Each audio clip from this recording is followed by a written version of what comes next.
CS Satbir Singh YouTube channel पे आपका स्वागत है।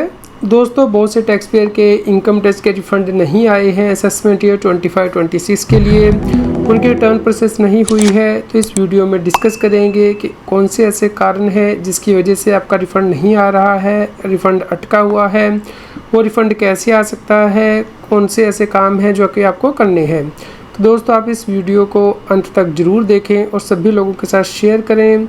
रेगुलर अपडेट के लिए CS Satbir Singh YouTube channel को सब्सक्राइब कर लें।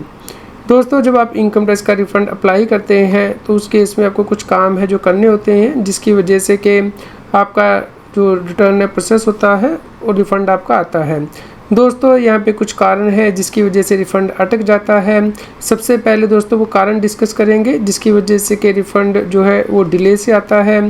दोस्तों, सबसे पहले है फाइलिंग एरर्स। यदि आपने इनकम टैक्स की रिटर्न सही फाइल नहीं की है तो उस केस में रिटर्न प्रोसेस नहीं होती है। जैसे कि मान लीजिए दोस्तों, आपको ITR 2 फाइल करना था लेकिन आपने ITR 1 फाइल कर दिया है तो रिटर्न प्रोसेस नहीं होती है। नॉर्मली डिफेक्टिव रिटर्न का आपको नोटिस आ जाता है इनकम टैक्स डिपार्टमेंट से। इसी प्रकार दोस्तों, अगर आपने 26 AS और EIS को चेक किए बिना रिटर्न फाइल की है तो उस केस में भी मिसमैच आ जाता है, तो रिटर्न की प्रोसेसिंग होल्ड पे डाल दी जाती है। जो भी इनकम आपके 26 AS में आ रही है, EIS में आ रही है, वो आपको रिपोर्ट करनी होती है करेक्ट हेड के अंतर्गत। ये देखा गया है कि कई व्यक्तियों की जो इनकम है वो मान लीजिए क्रिप्टो करेंसी से है लेकिन वो ITR 1 फाइल कर देते हैं, जबकि इस केस में उन्हें ITR 2 फाइल करनी थी। ये इनकम उन्हें क्रिप्टो के लिए जो स्पेशल हेड है वर्चुअल डिजिटल एसेट की इनकम, उसमें रिपोर्ट करनी थी तो उन्होंने नहीं की, जिसकी वजह से कि रिटर्न प्रोसेसिंग होल्ड पर डाल दी जाती है। इसके अलावा दोस्तों, अगर आप रिटर्न फाइल ही नहीं करते हैं तो रिफ़ंड नहीं आता है। तो रिफ़ंड लेने के लिए आपको इनकम टैक्स रिटर्न को टाइम से फाइल करना होता है। दोस्तों, अभी भी रिटर्न फाइल करने के लिए टाइम है। बिलेटर रिटर्न 31 दिसंबर तक जा सकती है, आप रिफ़ंड क्लेम कर सकते हैं। उसके बाद यदि आप रिटर्न फाइल करते हैं तो रिफ़ंड नहीं मिलता है अपडेटर रिटर्न में, उस केस में आपको कंडोनेशन ऑफ डिले के लिए एप्लीकेशन लगानी पड़ती है, उसके बाद ही आपका रिफ़ंड आता है। तो ये बातें दोस्तों आपको ध्यान में रखनी है। दूसरा दोस्तों, वेरिफिकेशन इश्यूज़। जब आप रिटर्न को फाइल कर देते हैं तो उसके बाद वेरिफिकेशन भी करना होता है। इसके लिए आपको 30 दिन मिलते हैं। 30 दिन के अंदर या तो आप E-वेरीफाई कर दीजिए अपनी रिटर्न को, या फिर आपको साइन करके बेंगलोर भेजनी होती है एक्नॉलेजमेंट, उसके बाद ही रिटर्न वेरिफिकेशन होती है। तो दोस्तों, अगर वेरिफिकेशन पेंडिंग है तो रिटर्न प्रोसेस ही नहीं की जाती है, तो आप चेक कर लीजिए कि क्या आपकी वेरिफिकेशन कंप्लीट हो चुकी है। ये सभी रीज़न आइडेंटिफाई कर लिए हैं तो उसके बाद आपको ये भी देखना है कि कहीं कोई डेटा एरर तो नहीं की है, जैसे कि आपने फॉल्ट डिडक्शन तो नहीं क्लेम की है, हाउस रेंट अलाउंस की, या फिर इनकरेक्ट इनकम की रिपोर्टिंग तो नहीं की है। क्योंकि यदि ऐसा किया है तो भी इनकम टैक्स डिपार्टमेंट रिटर्न को होल्ड पे डाल देता है। इसके अलावा दोस्तों, आपको एडवांस टैक्स भी पे करना होता है। यदि आपकी जो टैक्स लायबिलिटी है 10,000 से ज़्यादा है तो कई बार देखा गया है टैक्स पेयर का हाई रिफ़ंड होता है, तो उस केस में भी रिटर्न होल्ड पे डाल दी जाती है। इसे प्रोसेसिंग में टाइम लगता है क्योंकि इनकम टैक्स ऑफिसर से इसकी कंफर्मेशन मांगी जाती है।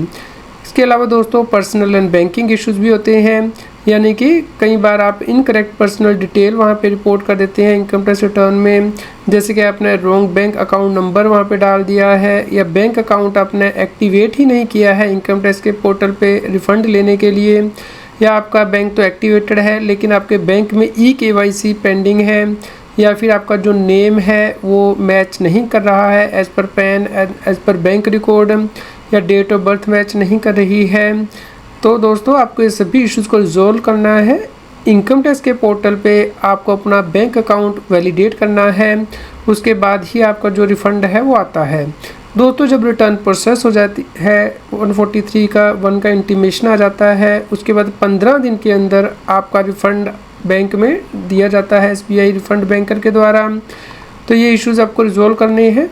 इसके अलावा दोस्तों, एक और इशू जो है प्रोसेसिंग डिले। दोस्तों, कई बार इनकम टैक्स डिपार्टमेंट आपको नोटिस भी भेजता है, जैसे कि जिन व्यक्तियों ने हाई रिफ़ंड क्लेम किए हैं उनसे पहले कंफर्मेशन मांगी जाती है कि उन्होंने जो रिफ़ंड क्लेम किया है क्या वो सही है, या वो अपनी रिटर्न को रिवाइज़ करेंगे। तो जब तक आप इस मैसेज का रिप्लाई नहीं करते हैं तब तक आपका रिफ़ंड रिलीज़ नहीं किया जाता है। तो रेगुलरली इनकम टैक्स के पोर्टल पे विज़िट कीजिए और वहाँ पे यदि कोई नोटिस पेंडिंग है आपका तो आपको उसका रिप्लाई करना है। इसके अलावा दोस्तों इनकम टैक्स डिपार्टमेंट भी इस बार कुछ रिटर्न की प्रोसेसिंग डिले से कर रहा है, जैसे कि जिन व्यक्तियों ने स्पेशल रेट की इनकम से रिफ़ंड क्लेम किया है, जैसे कि क्रिप्टो करेंसी की इनकम है या शॉर्ट टर्म कैपिटल गेन है शेयर से या फिर ऑनलाइन गेम की इनकम है, तो उस केस में रिफ़ंड डिले से आ रहे हैं, तो इस केस में आपको इंतज़ार करना होगा। दोस्तों कई बार इनकम टैक्स के सर्वर इश्यूज़ होते हैं, टेक्निकल प्रॉब्लम होती है जिसकी वजह से कि रिटर्न प्रोसेसिंग डिले से होती है। तो आपकी रिटर्न प्रोसेस हुई है या नहीं, ये आप इनकम टैक्स के पोर्टल पे लॉगिन करके चेक कर सकते हैं। तो दोस्तों ये रिफ़ंड की डिले के कुछ कारण हैं। दोस्तों यहाँ पे जो स्टेप्स हैं वो आपको ध्यान रखने हैं। सबसे पहले तो आपको इनकम टैक्स रिटर्न को फाइल करना है ताकि आपका रिफ़ंड आ सके। नॉर्मली डेडलाइन 15 सितंबर थी, जिसे कि एक दिन के बढ़ा के 16 सितंबर किया था, लेकिन इसके बाद भी आप रिटर्न फाइल कर सकते हैं लेट फीस के साथ 31 दिसंबर तक। तो आप वहाँ तक रिटर्न फाइल करके अपना रिफ़ंड क्लेम कर सकते हैं। उसके बाद आपको इंश्योर करना है कि 30 डेज़ के अंदर आपको रिटर्न को वेरीफाई कर देना है। नॉर्मली आधार लिंक मोबाइल नंबर पे OTP आता है, तो आपको वेरिफिकेशन करना है। नेट बैंकिंग द्वारा कर सकते हैं या साइन करके बेंगलोर भेज सकते हैं। इसके अलावा आपको इंश्योर करना है कि इनकम टैक्स के पोर्टल पे करेक्ट बैंक अकाउंट नंबर हो जो कि एक्टिवेटेड हो और बैंक में आपका eKYC अपडेटेड हो। दोस्तों अगर आपके एक से ज़्यादा बैंक अकाउंट है तो आप सभी को वैलिडेट कर दीजिए। किसी भी वैलिडेटेड बैंक अकाउंट में आपका रिफ़ंड आ जाएगा, इनकम टैक्स डिपार्टमेंट इसे ऑटोमेटिकली भेज देगा। तो दोस्तों यदि आपका रिफ़ंड डिले है तो आपको सबसे पहले तो रिटर्न प्रोसेसिंग का स्टेटस चेक करना है कि क्या वो प्रोसेस है या फिर अंडर प्रोसेसिंग है। अगर अंडर प्रोसेसिंग आपकी रिटर्न है तो आपको इंतज़ार करना होगा प्रोसेस होने का। 31 दिसंबर 2026 तक सभी रिटर्नें प्रोसेस की जाएंगी, तो तब तक आपको इंतज़ार करना है। दोस्तों अगर आपको कोई नोटिस आया है तो आपको उसे ध्यान से पढ़ना है और उसका रिप्लाई करना है। अगर आपकी रिटर्न प्रोसेस हो गई है लेकिन रिफ़ंड नहीं आया है तो चेक कीजिए कि कहीं आपने कोई गलती तो नहीं की थी, तो रिटर्न को रिवाइज़ करना होगा आपको, या फिर उसके अगेंस्ट अपील फाइल करनी होगी जो आपको इंटीमेशन आया है।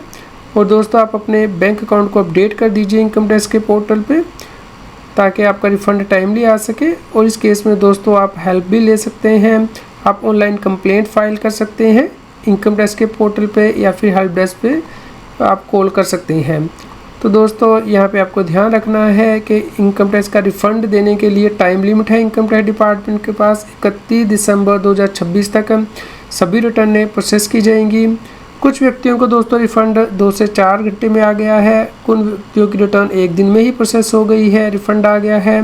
लेकिन दोस्तों कई लोगों को अभी टाइम लगेगा रिफ़ंड मिलने में, क्योंकि इनकम टैक्स डिपार्टमेंट के कुछ चेक्स हैं जो कि वो परफॉर्म करता है।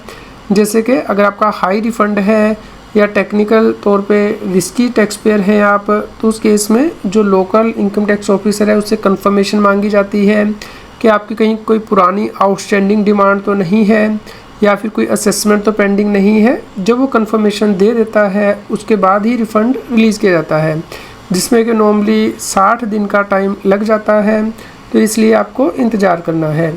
दोस्तों इनकम टैक्स रिफ़ंड से जुड़ा हुआ यदि आपका कोई भी और क्वेश्चन हो तो आप हमें कमेंट करके ज़रूर बताएं। कृपया लाइक करें और शेयर करें ताकि सभी लोगों तक ये जानकारी पहुंच पाए। और अगले अपडेट के लिए आप हमारे व्हाट्सएप चैनल को भी सब्सक्राइब कर लें। QR कोड स्क्रीन पे भी दिया गया है, लिंक कमेंट में पिन किया गया है।